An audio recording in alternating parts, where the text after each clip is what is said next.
Bíblia fala muito pouco da infância de Jesus, mas no pouco que ela fala, ela traz informações que são bem reflexivas. Fala que Jesus ele crescia de 3 formas: crescia em estatura, sabedoria e graça diante de Deus e dos homens. Eu fico imaginando o que isso quer dizer. Crescer em estatura é o crescimento físico. Já repararam como é que a criança, quando entra na adolescência, parece que ela estica? Então, Jesus cresceu fisicamente em estatura. Crescer em sabedoria, eu imagino que é aquele crescimento psicológico, cognitivo, emocional e intelectual. Quando eu era menino, coisas de menino. Quando cheguei a homem, deixei as coisas de menino. Então, Jesus cresceu fisicamente, Jesus cresceu intelectualmente. Mas fala que além de crescer em estatura e sabedoria, ele também cresceu em graça. E aí eu vejo um terceiro aspecto que faz toda a diferença. É o crescimento espiritual, é o crescimento no Senhor. E meus irmãos, eu estou dizendo isso porque agora eu quero convidar um trio de adolescentes para cantar, e eu posso dizer que eu tenho visto isso no seio dos nossos adolescentes. Tem crescido em estatura, isso é perceptível. Tem crescido em sabedoria, estão estudando, se envolvendo, e tem crescido em graça. Eu sou feliz por ver muitos dos nossos adolescentes comprometidos com Cristo e com a Igreja de Cristo. Então o trio é Bruna, Carol, Isabelle, e mais cedo quem tocou foi o Wagner. Não sei se ele tocará agora também. É o Wagner? Isso. O Wagner é o filho da Aulete, também um adolescente. Levanta aí, Wagner, para a igreja ver você. Para a igreja ver como é que você é um rapaz simpático. Levantou e sentou, o pessoal não percebeu. O pessoal não percebeu, eu tenho certeza que não percebeu. Levanta aí, Wagner. Isso, olha atrás aí. Joia. É bom ver esses adolescentes envolvidos com o trabalho de Deus. Eu os ouvi cantando mais cedo. Fiquei feliz de ver a piedade deles, que já conheço há mais tempo. Lhes pedi para cantar agora e eles bondosamente atenderam. Que a igreja seja abençoada, assim como eu tenho sido.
Salvador.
Agora eu convido os irmãos a se colocarem em pé. Abram suas Bíblias em 1 Coríntios, capítulo 15. Primeira carta de Paulo aos Coríntios, capítulo 15.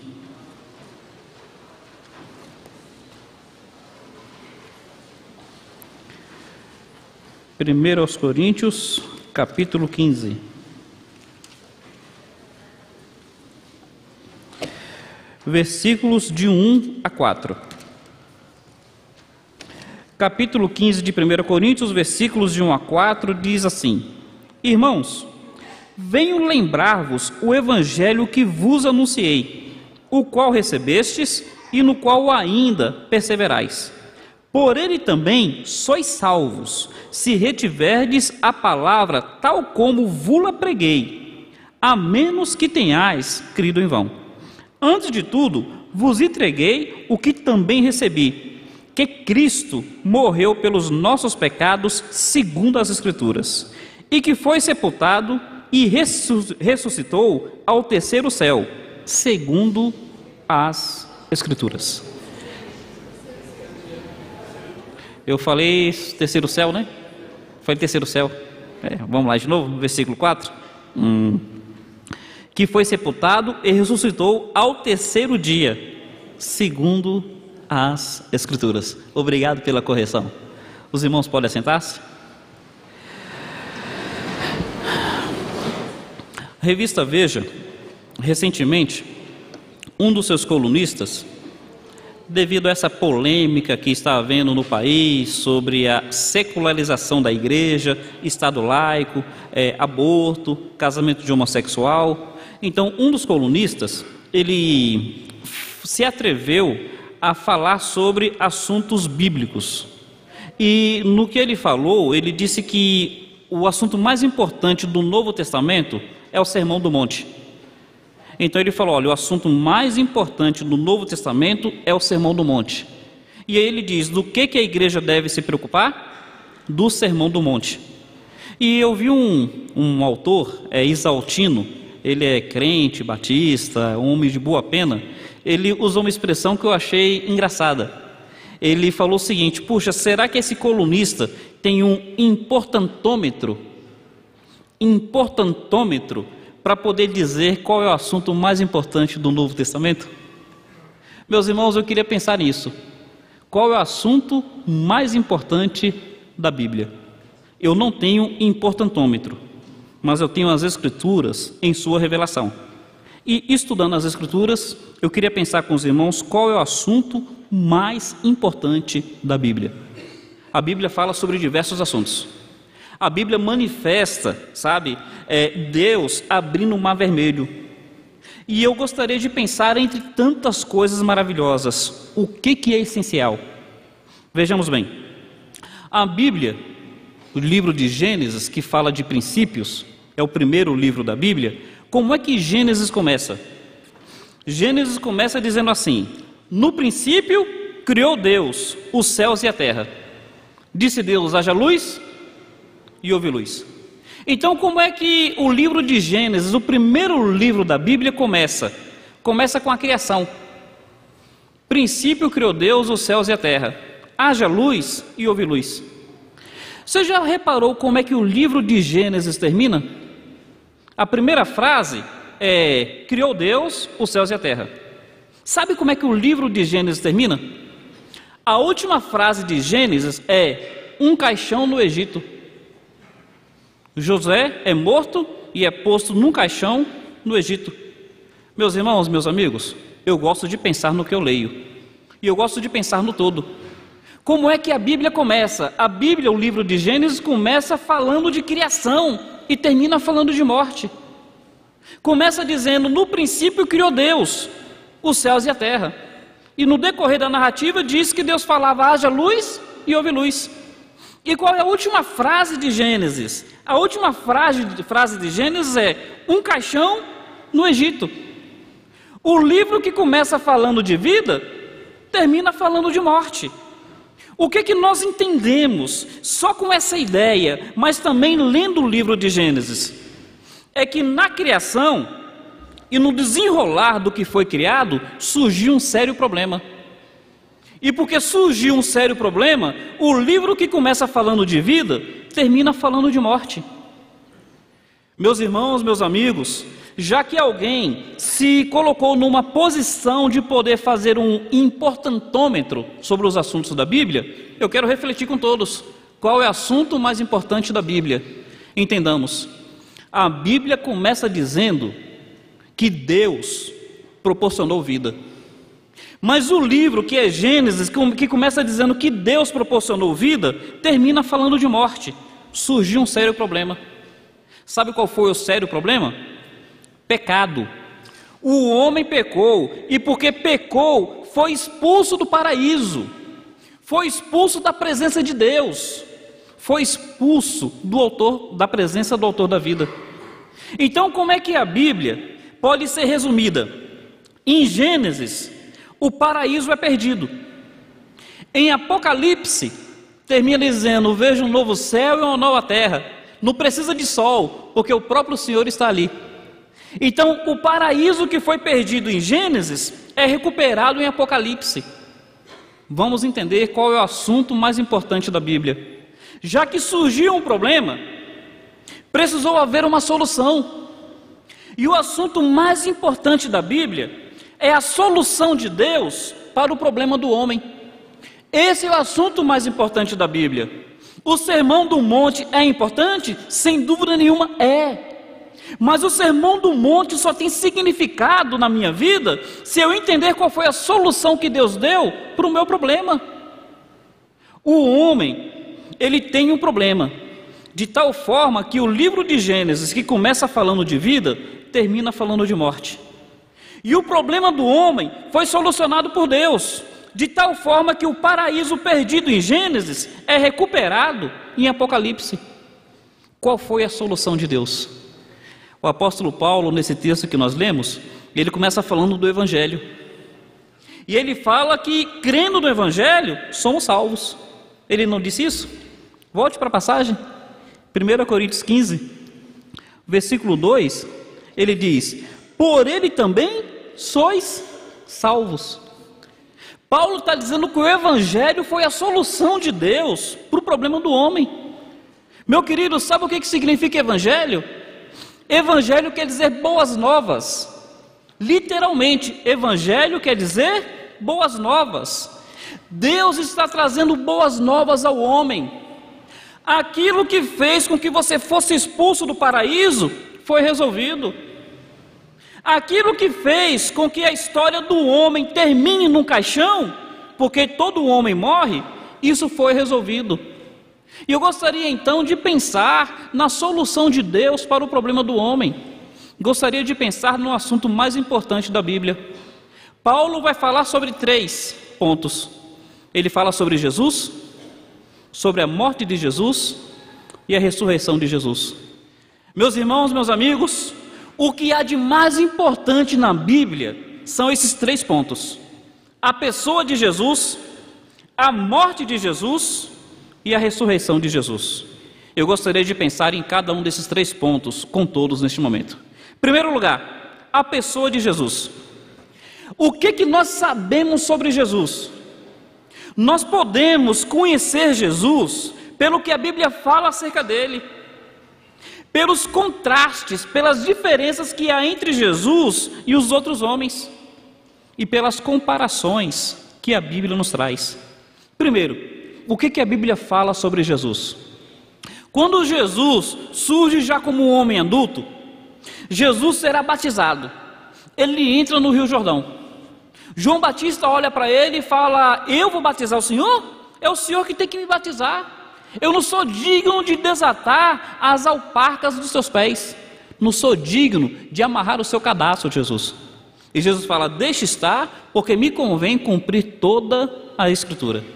E aí então, João batiza Jesus. E quando João batiza Jesus, o texto fala que os céus se abrem.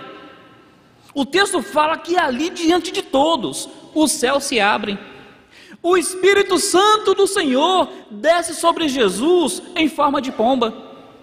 E do alto, o Pai diz, com aquela voz estrondosa, como se fosse um trovão, o Pai diz: eis o meu Filho amado, em quem eu me comprazo. Meus irmãos, meus amigos, vamos saber quem é Jesus. Jesus é o Filho amado do Pai. É isso que a Bíblia fala acerca de Jesus. Jesus é o Filho que traz alegria ao coração de Deus. E se a Bíblia diz isso sobre Jesus, a gente deve diferenciar do que a Bíblia fala sobre o homem. E a Bíblia, ao falar sobre o homem, vai dizer o seguinte: todos pecaram e por isso estão separados da glória de Deus. Veja bem, sobre Jesus, a Bíblia fala que ele é o Filho amado do Pai. Mas sobre o homem, diz que todos pecaram e por isso estão separados da glória de Deus. A Bíblia diz mais. Sobre o homem, a Bíblia diz: todos nós somos como o imundo, e todas as nossas obras de justiça como trapos de imundícia.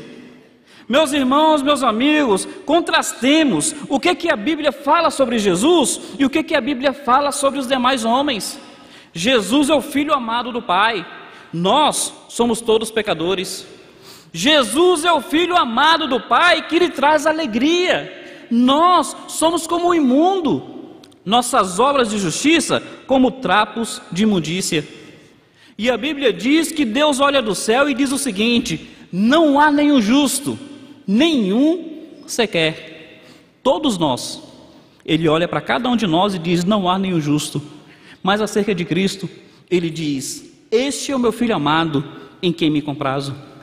Jesus, diante dos escribas, diante dos fariseus, saduceus, diante dos religiosos de sua época, ele diz em João capítulo 8, verso 46: quem dentre vocês pode me convencer de pecado?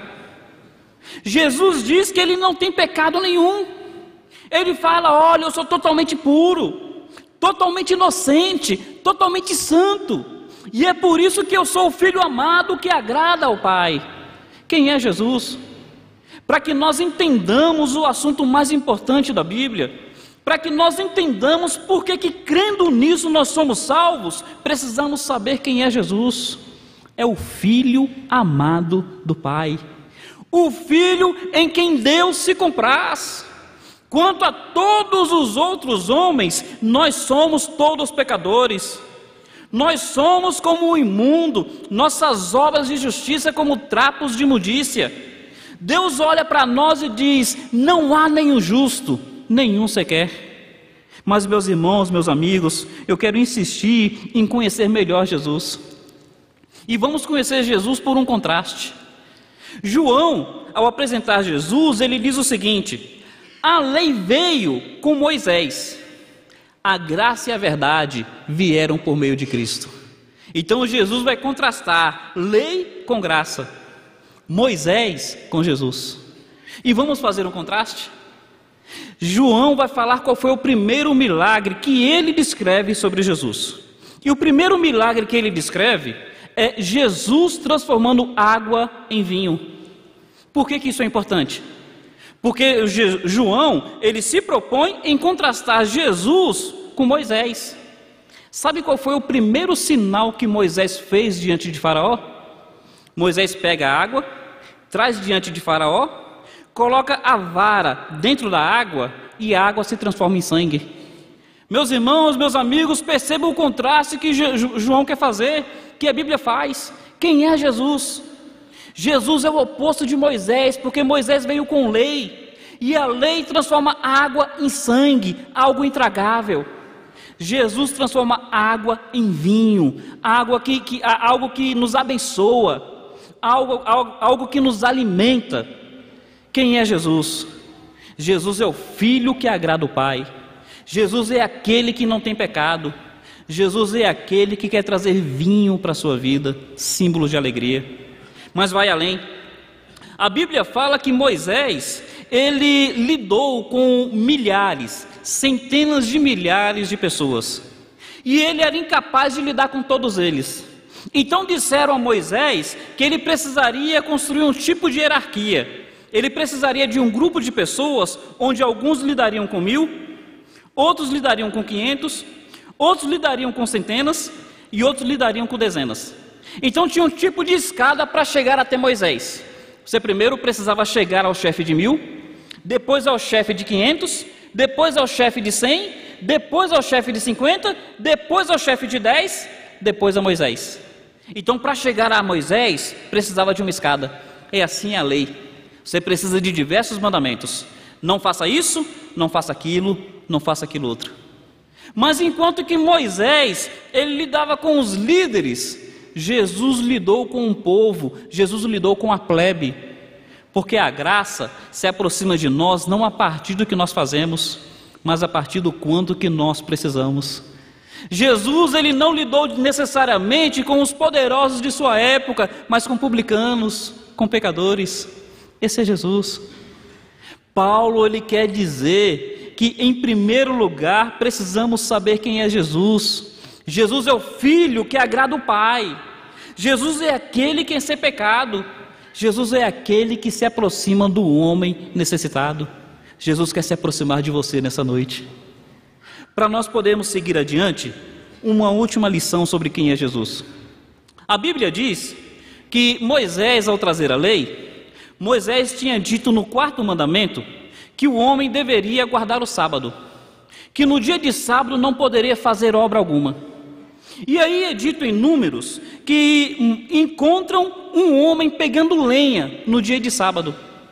Dia de sábado o homem estava pegando lenha, mas a lei trazida por Moisés falava que no sábado não deveria se trabalhar. Pegam esse homem e traz a Moisés e falam: Moisés, este homem quebrou a lei que o senhor trouxe. O que deve se fazer com esse homem? Meus queridos, você conseguiria imaginar uma razão justa para alguém pegar lenha no sábado?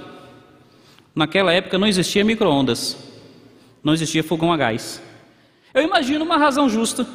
Eu imagino que esse homem talvez fosse um pai de família, que tivesse filho pequeno, que os filhos estavam com fome e que ele precisava cozinhar comida. E por causa da fome dos filhos, ele está fazendo algo que não deveria fazer. Pegou lenha. Só que Moisés trouxe lei. E lei não quer salvar, lei quer condenar. Lei é igual vestibular. Vestibular não quer aprovar, vestibular quer reprovar. Sabe o que Moisés diz? Apedreja-o. E Moisés, responsável pela lei, faz com que o homem seja apedrejado até a morte. Assim é a lei. Mas a Bíblia diz, em João capítulo 8, que as pessoas pegaram uma mulher em flagrante adultério e trouxeram até Jesus. Veja bem, eu consigo imaginar uma razão justa para alguém pegar lenha no sábado. Você consegue imaginar uma razão justa para alguém adulterar? Olha, eu peguei lenha no sábado inocentemente. Você consegue ouvir alguém falar assim: eu adulterei sem querer? Eu adulterei de bom coração? Não, aquela mulher não tinha justificativa, não tinha algo que ela pudesse argumentar. E trazem até Jesus e dizem a Jesus o seguinte: Moisés manda que apedreja, e o Senhor, o que o Senhor diz? A graça veio através de Cristo. Cristo diz: aquele que não tiver pecado, atire a primeira pedra. Todos, acusados pela própria consciência, se retiram. Jesus olha para a mulher e diz: mulher, onde estão os teus acusadores? Ninguém te condenou? A mulher diz: não, Senhor. E aí Jesus fala: nem eu te condeno, vá e não peques mais. Meus irmãos, meus amigos, qual é o assunto mais importante da Bíblia?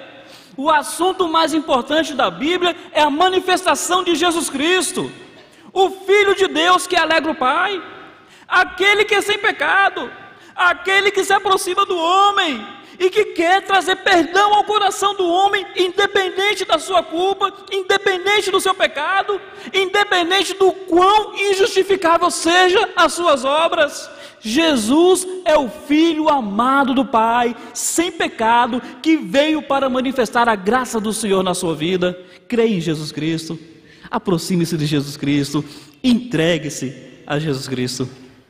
Mas o apóstolo fala que, segundo as Escrituras, Jesus Cristo morreu. Então, os assuntos mais importantes da Bíblia é Cristo em sua pessoa, Cristo em sua morte. E eu queria pensar um pouco acerca da morte de Cristo. Em primeiro lugar, Eu quero lhe falar que a morte de Cristo é o assunto mais enigmático da história. É o assunto mais enigmático, mais difícil de entender. E eu queria que você me acompanhasse numa passagem aqui. Olha Atos capítulo 3. Atos capítulo 3, versículo 15.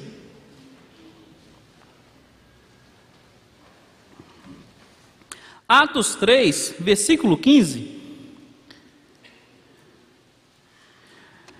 É dito o seguinte: vós matastes o autor da vida. Meus irmãos, a morte de Jesus, qualquer um de nós, se morresse, seria algo triste, algo lamentável, mas não seria algo inexplicável, porque o homem está ordenado morrer. Mas o autor da vida sofrer a morte, entra na sua cabeça? O autor da luz sofrer trevas? O autor da saúde ficar doente? Já viu a expressão casa de ferreiro, espeto de pau? Não quer dizer algo incoerente? Meus irmãos, meus amigos, a morte de Cristo faz parte do assunto mais importante da Bíblia, e é algo enigmático, é algo que deve nos levar a pensar. A morte de Cristo foi planejada por Deus. A Bíblia, quando fala de Jesus, diz que Ele é o Cordeiro de Deus, morto desde a fundação dos séculos, morto desde a eternidade, morto desde a fundação do mundo. A morte de Jesus realmente aconteceu há 2000 anos atrás, mas já havia sido planejado na mente de Deus desde a eternidade. A morte de Jesus foi planejada pelo Senhor. Meus queridos, isso pelo seguinte: entendamos duas coisas importantes acerca da morte de Cristo. É a maior prova do amor de Deus. Eu sei, o fato de eu respirar é manifestação do amor de Deus. Deus me ama, proporcionou oxigênio para mim. O fato de eu poder comer é manifestação do amor de Deus. Deus me ama, providenciou o meu alimento. O fato de eu existir é manifestação do amor de Deus. Deus me ama, por isso Ele me proporcionou a existência. Só que a maior prova do amor de Deus não é a minha existência, não é o meu alimento, não é o oxigênio que eu respiro, é a morte de Cristo. Romanos 5, versículo 8 diz assim: mas Deus prova o seu amor para conosco, pelo fato de Cristo ter morrido por nós, sendo nós ainda pecadores. Meus irmãos, quando a Bíblia quer falar da prova do amor de Deus, não manifesta essa prova no fato da minha família ser bonita, não manifesta essa prova no fato de eu ter saúde, não manifesta essa prova no fato de eu ter casa e comida, manifesta essa prova no fato de Cristo ter morrido por nós, sendo nós ainda pecadores. Sabe quem foi que morreu pelo homem? Foi o Filho amado de Deus, aquele de quem Deus disse: eis meu filho amado em quem me comprazo. Foi esse que Deus deu para morrer por mim. Foi aquele que é inocente, aquele que disse: quem me convence de pecado? Quem morreu por mim foi o próprio autor da vida. A morte de Cristo é a maior prova do amor de Deus pelo homem. Deus te ama e provou isso, dando o seu Filho amado para morrer por você, meu querido. Deus prova o seu amor para conosco pelo fato de Cristo ter morrido por nós, sendo nós ainda pecadores. Sua morte é o completo pagamento pelo pecado do homem. Entendamos bem, é o completo pagamento pelo pecado do homem. Na morte de Cristo, o meu pecado foi 100% pago, não apenas uma parte do meu pecado, não apenas uma prestação do meu pecado, não apenas 99% do meu pecado, 100% do pecado do homem foi pago na morte de Cristo. Meus irmãos, meus amigos, quando Cristo estava na cruz, Ele disse diversas coisas. Ele diz: Pai, perdoa-lhes porque não sabem o que fazem. Ele disse: hoje mesmo estarás comigo no paraíso. Ele disse: tenho sede. Ele disse: Deus meu, por que me desamparaste? Ele disse: Pai, nas tuas mãos entrego o meu espírito. Mas de todas as frases, A mais importante que ele disse foi: está consumado, está pago. A minha morte resolveu o problema do pecado do homem. A minha morte resolveu o problema da separação entre o homem e Deus. A minha morte resolveu o problema da perdição eterna do homem. Cristo na cruz disse: está consumado, está pago, está resolvido. A morte de Cristo é o pagamento completo pelo pecado do homem. Quando a Bíblia profetizava sobre a morte de Cristo, dizia o seguinte: o castigo que nos traz a paz estava sobre ele, e pelas suas pisaduras nós fomos sarados. Pela morte de Jesus, o castigo que nos traz a paz foi a morte de Jesus. Pelas suas pisaduras, os pregos nos seus pulsos, os pregos nos seus pés, a coroa sobre a sua cabeça, as chibatadas em suas costas, pelas suas pisaduras nós fomos sarados. Meus irmãos, meus amigos, esse é o assunto mais importante da Bíblia: a pessoa de Jesus, o Filho que agrada o Pai. A morte de Jesus, planejado desde a fundação do mundo. A morte de Jesus, o completo pagamento de Deus pelo pecado do homem. A Bíblia diz o seguinte: tendo cancelado o escrito de dívida que era contra nós e que constava de ordenanças, Deus removeu inteiramente, encravando na cruz. Seu pecado, o escrito de dívida que era contra você, Deus removeu inteiramente. Deus cancelou esse escrito, encravando na cruz. Está consumado, está pago. O castigo que nos traz a paz estava sobre ele, pelas suas pisaduras fomos sarados. O assunto mais importante da Bíblia: a pessoa de Jesus, a morte de Jesus. E como o apóstolo Paulo falou, ressuscitou ao terceiro dia, segundo as Escrituras. A história de Jesus não terminou na sua morte. A história de Jesus foi continuada pela sua ressurreição. E meus irmãos, meus amigos, se Jesus é a maior pessoa que existe na eternidade, se a sua morte é a maior prova do amor de Deus, eu quero lhes dizer que a ressurreição de Jesus Cristo é a maior manifestação do poder de Deus. Onde é que Deus se mostra mais poderoso? É quando Ele diz: haja luz e houve luz? É quando Ele cria os céus e a terra? Quando é que Deus se manifesta mais poderoso? É quando Ele abre o mar vermelho? É quando Ele ressuscita mortos? É quando Ele acalma a tempestade? Meus irmãos, meus amigos, a maior manifestação do poder de Deus é a ressurreição de Cristo. Me acompanhem, por favor, Efésios capítulo 1. Efésios capítulo 1 é a última passagem que será lida diante de todos, mas é importante que a entendamos.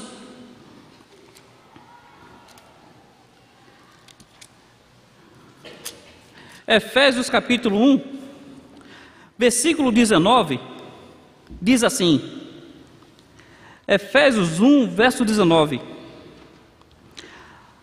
a qual a suprema grandeza do seu poder para os que cremos, segundo a eficácia da força do seu poder. Já ouviram falar em redundância? Já ouviram falar em pleonasmo? Já ouviram falar em repetição? O apóstolo Paulo, ele não está encontrando palavras para dizer o quanto que isso foi poderoso. Então leia de novo, observe o verso 19: a qual a suprema grandeza do seu poder, para com os que cremos, segundo a eficácia da força do seu poder. Tantas palavras envolvidas, poder, para falar de quê? Olha o verso 20: o qual exerceu ele em Cristo, ressuscitando dentre os mortos e fazendo-o assentar à sua direita nos lugares celestiais. Suprema grandeza do seu poder, redundância, pleonasmo, repetição. Eficácia da força do seu poder, redundância, pleonasmo, repetição, para falar do quê? do que Deus fez em Cristo, ressuscitando dentre os mortos. Meus irmãos, meus amigos, eu fico encantado quando eu vejo na Bíblia que Deus abriu o Mar Vermelho e o povo de Israel passou a pé enxuto. Realmente foi uma grande manifestação de poder, só que não foi o maior poder que Deus manifestou.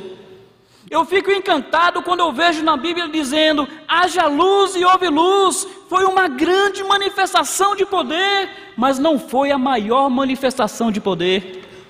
Fico encantado quando a Bíblia fala que Deus acalmou tempestades, ventos, chuva, ondas que se levantavam. Foi grande manifestação de poder, mas não foi a maior manifestação de poder. Fico maravilhado quando um morto de 4 dias, 4 dias já morto, 2 dias já sepultado. Fico maravilhado quando a Bíblia fala que esse morto foi ressurreto. Grande manifestação de poder, mas não foi a maior manifestação de poder. Meus irmãos, meus amigos, entendamos isso. A sua salvação não se dá porque você crê que Deus criou o mundo. A sua salvação não se dá porque você crê que Deus abriu o Mar Vermelho. A sua salvação não se dá porque você crê que Deus acalmou tempestade. A sua salvação não se dá porque você crê que Deus ressuscitou a Lázaro. A sua salvação se dá quando você crê que Jesus Cristo, o Filho amado de Deus, morreu por você. Quando você crê que esse Filho amado por Deus, que morreu por você, foi ressuscitado, mostrando que Deus aceitou a morte dele. É aí que se dá a sua salvação. Você precisa crer nisso. Meus queridos, várias pessoas ressuscitaram. Eliseu, quando ele morreu, um morto foi jogado sobre o seu corpo, e aquele morto ressuscitou. Ressuscitou para morrer de novo. Jesus Cristo ressuscitou para viver eternamente. A viúva de Naim, seu filho havia morrido, e Jesus Cristo ressuscitou aquele menino, mas ele ressuscitou para morrer de novo. Jesus Cristo ressuscitou para viver eternamente. Lázaro, morto há 4 dias, Jesus Cristo o ressuscitou, mas o ressuscitou para que ele morresse novamente. Jesus Cristo ressuscitou para viver eternamente. A maior manifestação do poder de Deus é na ressurreição de Cristo. Os outros ressuscitaram com corpos suscetíveis à doença, com corpos suscetíveis ao pecado. Jesus Cristo ressuscitou com um corpo glorioso e incorruptível, um corpo que não peca, um corpo que não sofre doença, que não sofre envelhecimento, que não sofre a morte. Essa é a manifestação do poder de Deus. Cristo ressuscitou, Cristo está à direita do Pai, Cristo intercede por nós. Meus irmãos, meus amigos, como eu falei no início, eu não tenho um importantômetro para dizer qual é o assunto mais importante da Bíblia, mas de acordo com o que nós podemos estudar, isso é o que há de mais importante. É isso que nós precisamos extrair em primeiro lugar. É a partir daí que se dá a nossa salvação, a nossa comunhão com Deus. Outros ressuscitaram para morrer de novo. Talvez uma pessoa sofre uma parada cardíaca, coloca-se um desfibrilador sobre ela, e ainda que ela tenha tido uma parada cardíaca de alguns minutos, de acordo com aqueles choques, ela é ressurreta. Foi um tipo de ressurreição. Mas sabe para que ela ressuscitou? Para dali a um tempo ela morrer de novo. O poder da ressurreição de Cristo é maior, é supremo, é superior. É a partir do poder da ressurreição de Cristo que nossas vidas são transformadas. É a partir do poder da ressurreição de Cristo que nós somos libertos do pecado. É a partir do poder da ressurreição de Cristo que nós somos salvos, que nós somos remidos do pecado, que nós somos comprados para Deus. Precisamos crer nisso. Precisamos aceitar isso. Precisamos nos entregar a isso. Esse é o assunto mais importante da Bíblia. E meus irmãos, reflitamos numa coisa. O apóstolo Paulo, em Romanos capítulo 8, ele quer trazer uma palavra de segurança.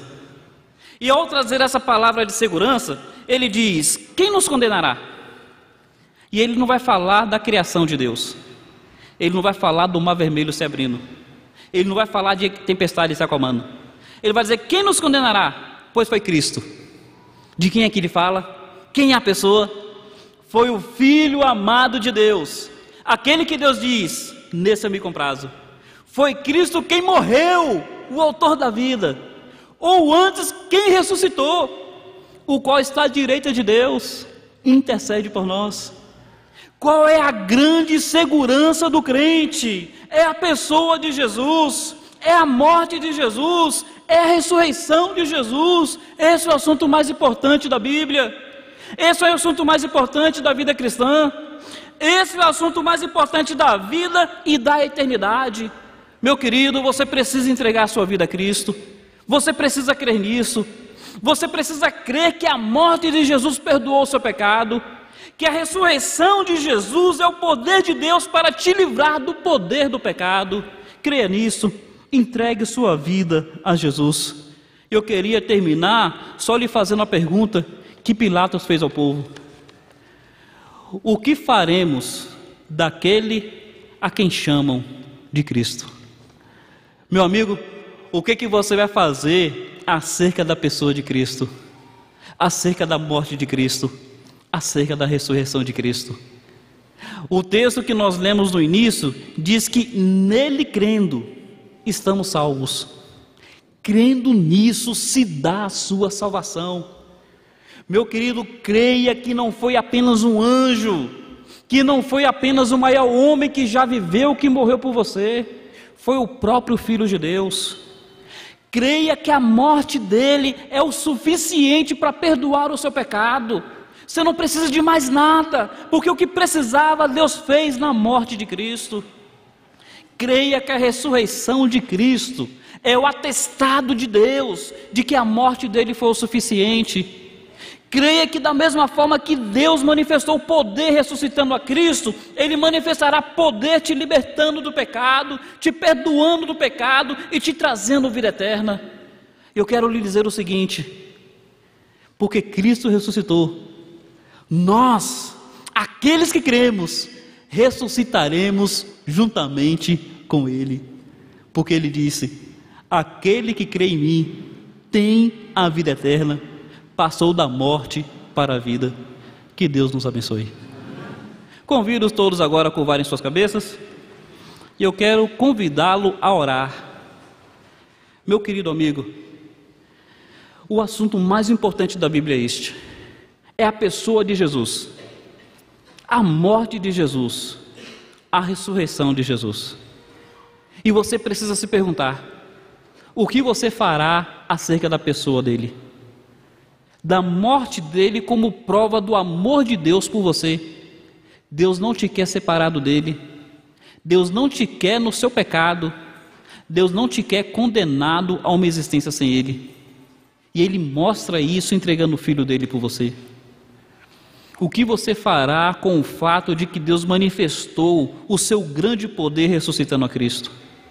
Eu quero te convidar a crer em Jesus Cristo nessa noite, entregar sua vida a Jesus Cristo, crer nele como seu Salvador, como seu Senhor, como aquele que te leva ao Pai. Se você realmente estiver crendo nisso, a palavra do Senhor atesta a sua salvação. Eu quero orar por você. Se porventura você estiver entregando sua vida a Cristo nessa noite, eu quero agradecer a Deus pela sua vida.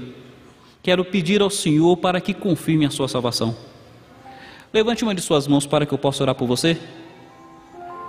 Estou aceitando a Cristo como graças a Deus, graças a Deus. Estou aceitando Jesus como o meu Salvador. Estou dizendo que a morte dele perdoou o meu pecado. Há mais alguém? Levante uma de suas mãos. Graças a Deus, louvado seja o nome do Senhor. Graças a Deus. Meu querido, é a pessoa de Jesus, o Filho que o Pai ama, aquele sem pecado. Ele morreu como prova do amor de Deus por você. Ele ressuscitou com a manifestação do poder de Deus, isso tudo para te dar vida. Aceite a Cristo nessa noite. Há mais alguém? Levante uma de suas mãos. Quero agradecer a Deus pela sua vida. Quero orar por você. Na galeria, aqui embaixo. É a sua liberdade com Deus, é a sua liberdade com o Senhor. Eu quero lhe falar que essa é a decisão mais importante que eu tomei na minha vida. A partir daí, a minha história foi mudada. Antes eu era morto em delitos e pecados. Quando entreguei minha vida a Cristo, eu passei a ter vida e vida em abundância. Há mais alguém? Quero orar por você, quero agradecer a Deus pela sua vida. Levante uma de suas mãos. Na galeria, aqui embaixo. Não quero fazer desse momento um momento insistente, mas não quero encerrar sem apelar ao seu coração. Há mais alguém? Graças a Deus por essas vidas. Quero convidar a todos a se colocarem em pé. E peço para que abram seus inários no hino 85 do Cantor Cristão. Desculpem, 83 do Cantor Cristão. Hino 83 do Cantor Cristão. E eu quero convidar essas pessoas que levantaram suas mãos, aquela liberdade que a gente tem na presença do Senhor. Venha à frente neste momento, porque nós queremos saudá-los, nós queremos orar por vocês e anotar os nomes de vocês para lhes fazer uma visita. Enquanto nós cantamos então, convido essas pessoas para vir à frente.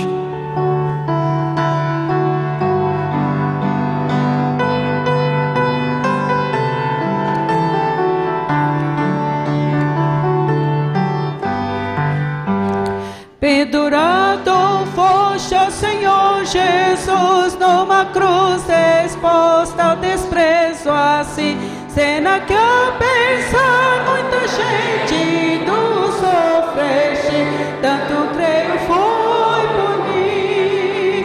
Tu, Jesus, vieste me salvar, tu, Jesus, vieste me salvar, eu confio em ti.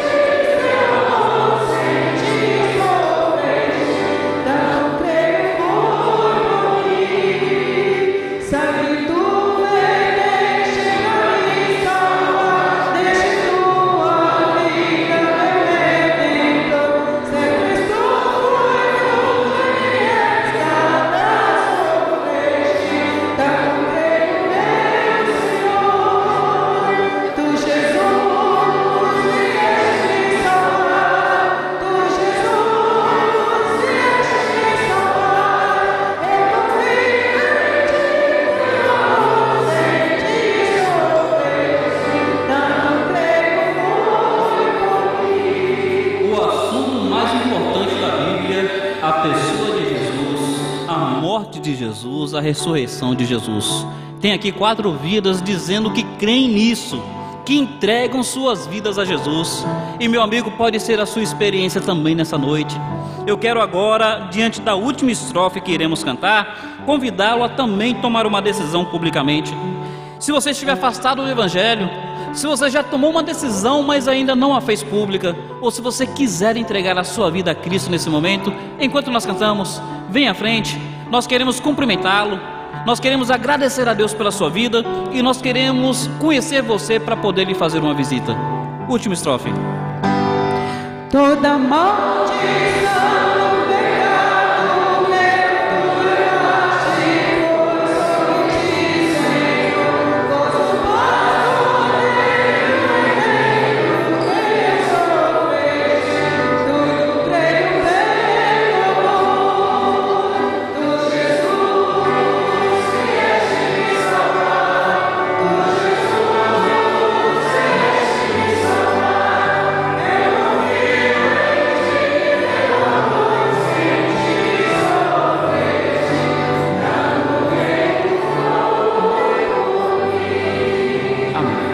Todos podem sentar-se?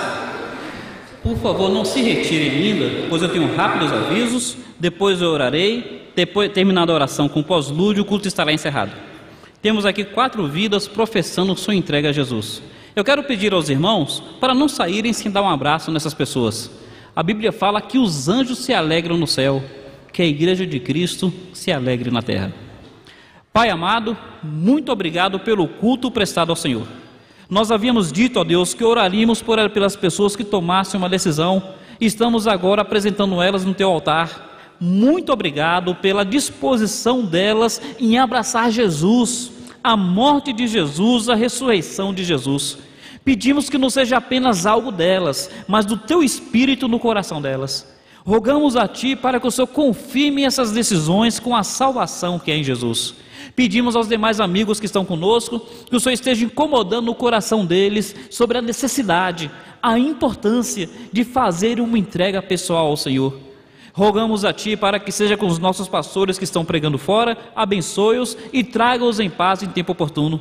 Despede-nos em paz para os nossos lares, nos dá uma semana na Tua presença, nos livra de pecar contra o Senhor, nos ajuda a viver de um modo digno de Ti, ó Pai.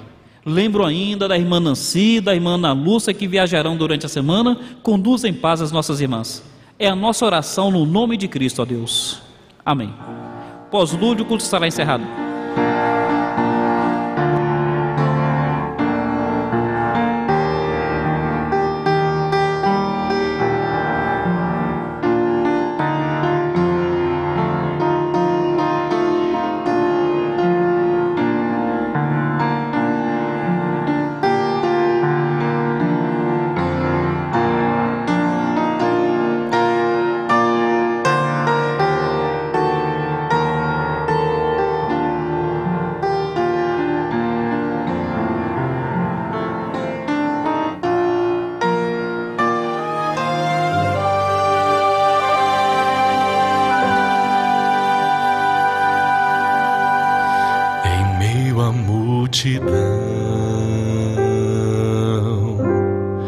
Havia um cobrador, ele era um traidor, um homem sem valor. Então ouviu falar que o mestre iria ali passar. Em sua solidão, seu coração se abriu. Zaqueu então subiu bem alto para ver Jesus. Subiu para se humilhar, tentar achar perdão. Foi quando o mestre